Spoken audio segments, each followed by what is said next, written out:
em todo lugar do mundo, né, a palavra de Deus sempre enfrenta resistência, né? Porque as pessoas, elas resistem àquilo que é certo, àquilo que vai conduzi-las à salvação por causa da sua religiosidade. Esse é o grande problema, né? Quando Paulo chegou em Tessalônica, na sinagoga dos judeus, para poder semear ali a palavra e falar com respeito ao Cristo que havia ressuscitado, então ele encontrou ali muita resistência, a ponto dos judeus invadirem a casa de Jason à procura deles para incitar a multidão e o prender. Então Paulo sai de Tessalônica e vai para a cidade de Bereia. E o texto mostra que ali em Bereia houve uma diferença, assim como tem aqueles que não querem ouvir a palavra, rejeitam, né? Criam suas próprias leis, viram as costas, criticam, condenam.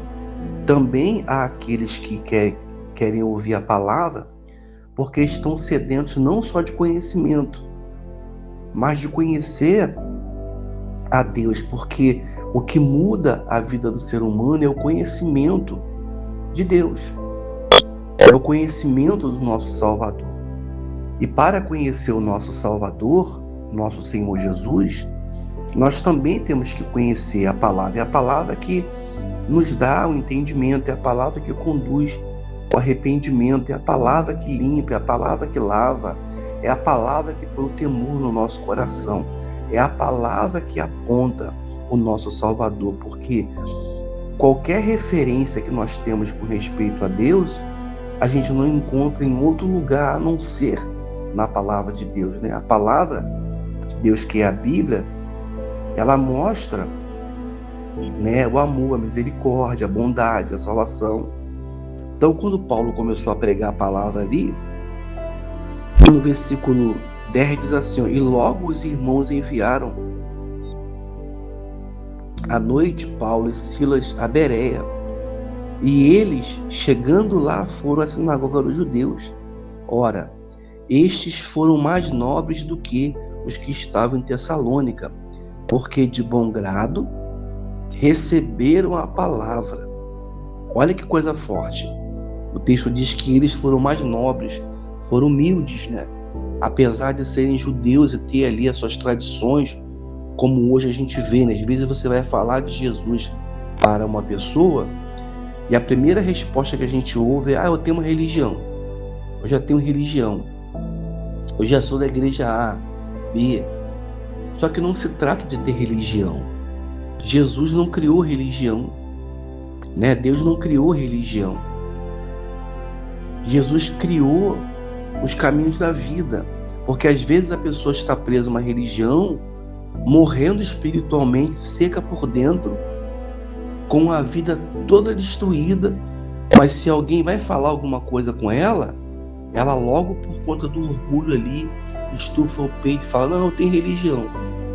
E prefere ficar ali morrendo espiritualmente naquela religião ali, espiritualmente seco por dentro, com um buraco, com um vazio na alma, do que parar para ouvir de repente uma palavra que vai direcionar a vida dela e vai mudar o interior dela, né? E vai saciar aquela sede que ela tem de conhecimento, de conhecer a Deus, né? Então eles receberam de bom grado, né, a palavra. E interessante, né? Examinaram cada dia as escrituras, quer dizer, eles receberam a palavra e foram lá na escritura conferir cada dia se essas coisas eram assim, se realmente eram assim. Porque às vezes a pessoa fica mais preocupada em defender a religião, defender o seu rito, a sua tradição, né? As suas imagens, né? Carrega lá na carteira dela a imagem do santo A, B ou C, e ela está mais preocupada em guardar aquele prosélito ali no seu bolso, né? Aquela imagem, do que ela, né, parar para ouvir a palavra de Deus, né? Isso me faz me lembrar de uma pessoa que eu encontrei há muitos anos, e eu conversando com essa pessoa me falou que já tinha sua religião. Eu fui falar para essa pessoa com respeito à salvação. E aí eu perguntei a essa pessoa, falei, mas você conhece a palavra de Deus? Você já meditou na palavra de Deus? Eu não meditei, eu não conheço. Então, como é que você pode ser cristão se você não conhece a palavra daquele que você diz servir, né? Daquele que você diz servir. Como é que você vai ser cristão se você não conhece a palavra de quem, né, quer o instruir para que você venha a ser um cristão? E aí ela parou para pensar, meditou e depois ela veio falar, né, que ela estava buscando entendimento na palavra, porque muitas das vezes a pessoa defende uma religião, defende uma bandeira, defende uma igreja, né? E não é assim? Eu já vi isso ao longo da vida, mas não defende a sua fé, né? Não defende a sua fé, não defende a pureza no seu coração. Está mais preocupado com a religião do que defender a sua fé, guardar a sua fé, do que praticar os princípios bíblicos, né? Está ali em uma religião, mas continua bebendo, fumando, não julgando aqui ninguém, tá? Mas bebendo, fumando, falando palavrão, passando o próximo para trás, enganando, tirando proveito. Mas se você for falar com ela, ela tem uma religião, né? Então, eles aqui receberam de bom grado a palavra e foram meditar, conferir, porque o cristão verdadeiro é aquele que medita na palavra de Deus, né? O próprio Senhor Jesus falou: aqueles que me amam são aqueles que ouvem, guardam e praticam as minhas palavras, e de sorte que creram muitos deles, e também mulheres gregas da classe nobre, e não poucos homens.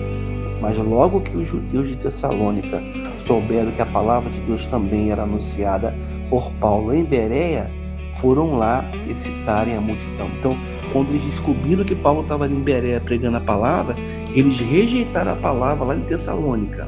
E agora eles vêm aqui para Bereia para tentar impedir que Paulo venha pregar a palavra ou semear a palavra, né? Que é o espírito do mal na mente deles, do diabo na mente deles, né? Para que a palavra não fosse pregada. Então todos nós temos que receber a palavra de bom grado no nosso coração e praticá-la.